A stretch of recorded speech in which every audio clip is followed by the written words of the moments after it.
একটা প্লেয়ার যখন ফেলিয়ার হয় তাকে ব্যাক করাটা খুব ইম্পর্টেন্ট। আপনি যদি একটা প্লেয়ারে ব্যাক না করেন, ২-৩ ইনিংস খারাপ করার পরে যদি তাকে ছেড়ে ফেলে দেন, সেক্ষেত্রে তার প্লেয়ারের মেন্টালিটিও ডাউন হয়ে যায়। And at the same time আপনি ওখানকে গ্যাপ পূরণ করতে পারছেন না। হয়তো কাউরে নতুন আনবেন, বাট ওভারঅল আপনার কোনো গ্যাপ পূরণ হচ্ছে না। সো যে প্লেয়ারগুলো এক্সপিরিয়েন্স অনেকদিন ধরে খেলতেছে, ফেলিয়ার হলেও তাদেরকে সুযোগ দেওয়াটা উচিত, বিকজ আমাদের হাতে খুব একটা বেশি সময়ও নেই। কোনো সিরিজে দেখবেন টপ অর্ডাররা ভালো করবে না, তখন মনে হবে যে টপ অর্ডারদের গ্যাপ, ওই জায়গাটা গ্যাপ হচ্ছে কিনা। আবার কোনো সিরিজে দেখবেন মিডল অর্ডার খারাপ করতেছে, মনে হবে যে মিডল অর্ডারের গ্যাপ হচ্ছে কিনা।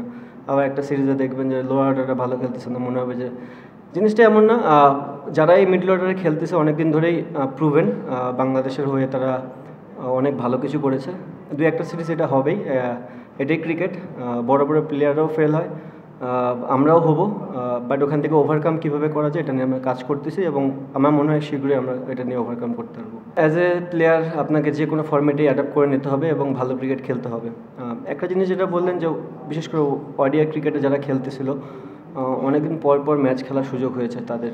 T20 ফর্মেটে আমরা দেখবেন যে কন্টিনিউ বেসিসে ৫-৬টা সিরিজ একসাথে খেলেছি, যেটাতে হয় কি আপনি 2টা সিরিজ খারাপ খেললেও আপনি জানেন যে প্যাটার্নের ক্রিকেটটা, সো ওখান থেকে ওভারকাম করাটা খুবই ইজি।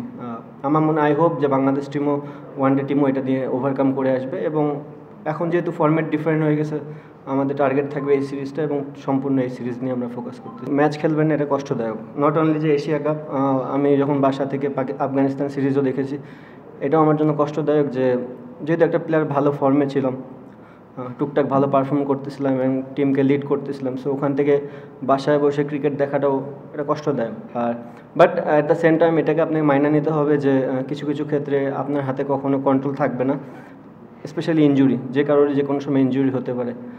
আর টিম হিসাবে আমি যেটা বলবো, স্টিল আমি মনে করি যদি ওয়ার্ল্ড ক্রিকেট ডমিনেট করতে চাই, আমাদের অনেক জায়গা পূরণ করতে হবে।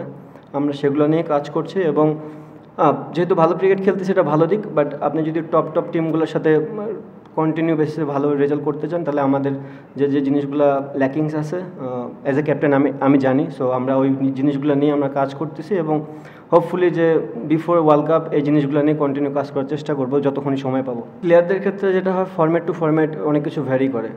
তারা ওয়ানডে সিরিজ হেরেছে, বাট তাদের কিন্তু এই ফর্ম্যাটে খেলে তারা অভ্যস্ত, T20 ফর্ম্যাটে। আমি এটা অলওয়েজ বলি যে তাদের ক্যাপাবিলিটি অনেক বেশি, বিশেষ করে শর্টার ফর্ম্যাটে। ডেফিনেটলি তারা দাবিদার ভালো টিম এখানকার জন্য, বিকজ আমরা সবাই জানি যে চিটাগাং একটু ব্যাটিং ফ্রেন্ডলি উইকেট হয়, এটা নর্মাল, মানে যতদিন ধরে আমি খেলি।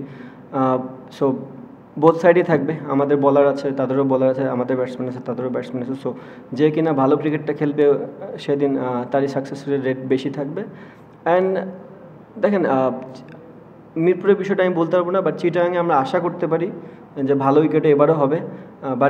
বাট বাকিটা তো সম্পূর্ণ ক্রিয়েটার এবং সারফেস কী বিহেভ করবে, সারফেসের উপর তো আমরা কোনো কন্ট্রোল নেই। ভালো উইকেট হলে আমরা চেষ্টা করবো রান করার, আর যদি উইকেট টাফ হয় তাহলে আমরা ওইভাবেই খেলার চেষ্টা করবো। নায়াসিনামাইড ও স্যালিসাইলিক সমৃদ্ধ লিলি ফেস ওয়াশ, যা ফেসের ডেড স্কিন সেল দূর করে দেয় দ্বিগুণ ফাস্টার ব্রাইটেনিং।